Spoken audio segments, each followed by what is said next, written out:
Although to bring it full circle, back to the work again, if you're not producing the best product you can produce, all the marketing and advertising and networking in the world is not going to make people care about your book if it's not any good. So if you can't produce a great product, then you can get people to the table, you can get people to pick it up, and you can get people interested in your pitch, but they have to be able to open it up and be interested by what they see. They better be zazzed. So it's not, every piece of this foundation is equally important. And if any one piece falls apart, then the whole house can crumble.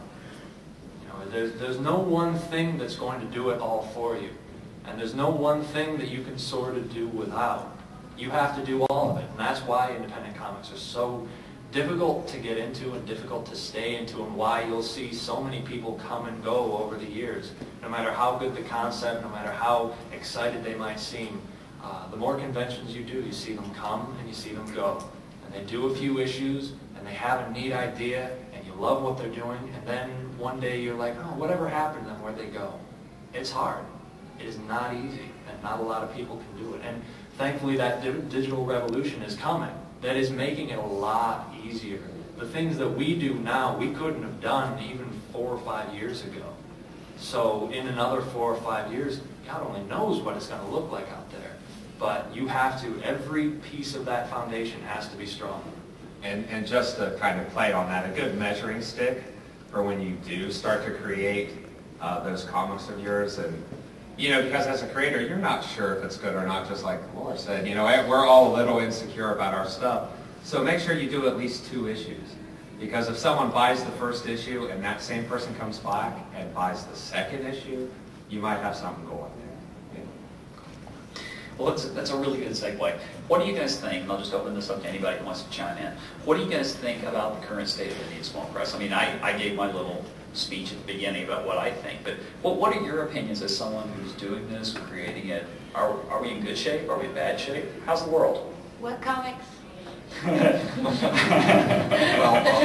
All comics. I'll just web comics, you name it. I'll just say Space last year was the best one we ever had, which that was only in April. We're in the middle of this recession, which surprised me. I was, figuring this was the last one. Nobody's going to show up, and the year before was pretty bad. The last one was terrific. So I don't know if there's some. We're cheap entertainment. Right. Cheap entertainment. I don't want to use language that is too grandiose or speak in hyperbole, but I genuinely believe, looking at the state of comics as a whole, that small press and independent and basically everything outside the mainstream, that is the only thing left that has the power to save comics as an art form, as a medium, as a business, forever. Period. Disney?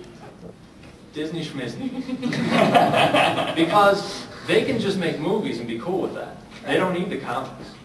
They can do little web things and be cool with that. They don't need the comics.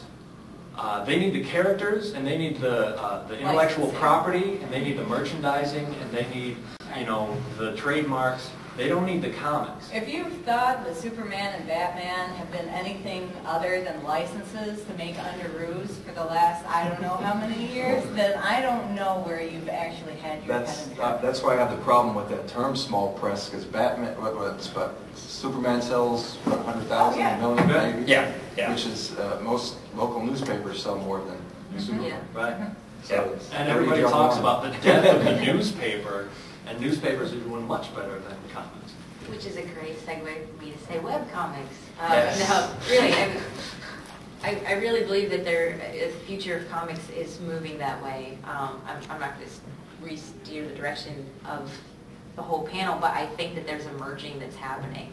And so I think that a great way to get your stuff, I mean, especially if budget is an issue, you don't have money. I mean, don't be fooled. If you're starting independent comics and you're talking about conventions, you can do the ones in your hometown pretty cheap, or the town your mom lives in.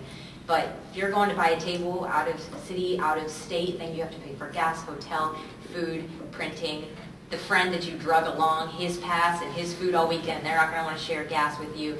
And so it gets really expensive. But when you do web, the amount of people that you have an opportunity to put your story in front of is immense. It's a constant online convention. Well, yeah, I mean, and it's also people who, you know, I mean, my book is like 14-year-old girls who don't care about comic books and like 50-year-old guys who dress up in uniforms on the weekend and go to reenacting events. I mean, there's a big gap on the guy, like the person who reads my comic book. Neither one of those people are at this convention, but they're out there on the internet and I reach them very easily there. So, you know, I think it will be moving. I mean, because, you know, I started on the web, and the number one question that people are constantly asking me is, when are we going to see the Dreamer in print? And it really astounded me because I thought, you're reading it for free. Crap. I mean, you have a laptop, you can read anywhere, anytime, as many times as you want, and I'm not even charging you anything. I get like, you know, a penny for your page view click on my ad revenue, and that's about it. I didn't think people would want it, but it's just been overwhelming how many people, once they find a story that they love, they want to have it in print, and they really are, you know, open to supporting you. And so I think that we're going to see that working together even more. And even comics for pay online. You know, we started off putting the comic out not just in the paper, you know, which is print on demand, which is really the way any small press person wants to go. We'll get into that later. But then the other thing we did is we released our comics for 99 cents an issue. So you could download it on a CDZ or PDF for 99 cents through a place called Payloads. And then as we were doing that, other places like Drive Through Comics and Comics XP started coming out, and they would distribute our comics as well. So it's not just saying, oh, well, I'm stuck either, you know, having to print 4,000 issues of, you know, #1, or nothing at all. You have an amazing amount of venues to put your stuff out on. You just need to find them. And when people talk about webcomic, it's not just like web strips. Right.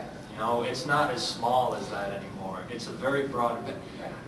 The Ours difficulty. is a full-size Right. The difficulty with 28 pages. the label of webcomics is because it's been so associated with the strips that when we say it's available on the web, people assume it's just a strip. But no, you can get a 36-page full-color comic for free from our website, and then subsequent issues for 99 cents. It's a whole comic. It just happens to be available online. And with readers, like those little EPCs, if you guys have seen them, Dell has the commercials with the stuff that looks like candy, you know, lollipop, whatever. When you open those up, you can just read it like a comic, clicking from page to page. Also, you have newer ones coming out. When you open it up, you don't have a keyboard on the other side, you have another screen. What's that? You're reading a comic. So paper, the idea of paper is a great thing right now, but I guarantee you, in a few years, especially as this next generation really comes into its own, which doesn't give a crap about paper, you won't really be needing to print most of your stuff because it's going to be a whole new world. And it could be the solution to trade waiting. I mean, one of the hardest things you have as an independent creator, and we went through this a lot when we were starting to put out issues, is everybody's like, oh, this looks really cool, I'll get it in the trade. And we're like, but there won't be a trade if you don't support us now.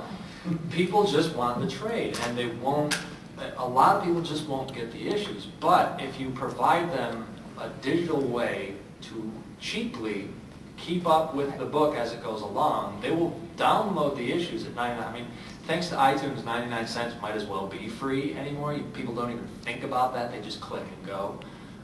And they can keep up with the series that way, and then they'll order your trades when they come out to collect the series.